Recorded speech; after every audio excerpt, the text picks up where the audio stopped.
comment out line number 3 and 4. Comment out line number 3 and 4. Now at line number 5, you again with open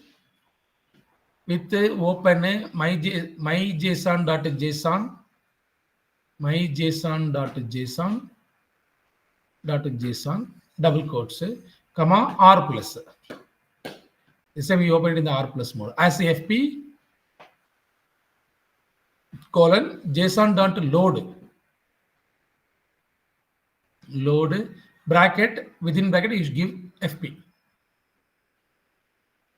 Execute the code. I think you need to print of JSON. You put a result equal to JSON.load and then you print the result. Line number 6, say result equal to print the result. Make sure that there is no spacing error and all. Save it, execute. I think you might have given an extra space. Yeah, save it, execute it.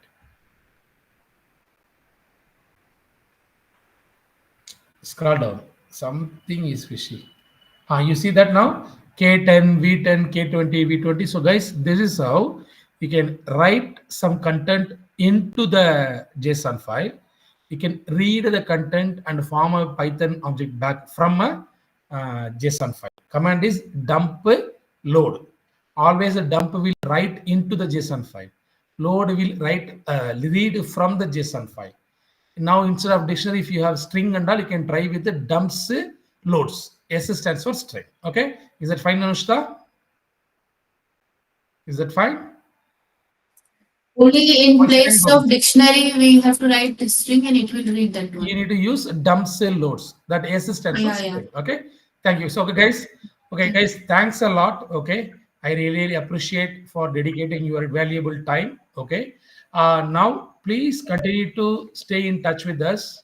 Okay, whatever the help that you guys may need, please feel free to approach either Gokul or me. Okay, that is one. We will definitely try our level best to assist you guys. One more thing, please do more practice. Okay, so please do more practice and like do some self-learning. Go back to my older notes, the programs, all those things.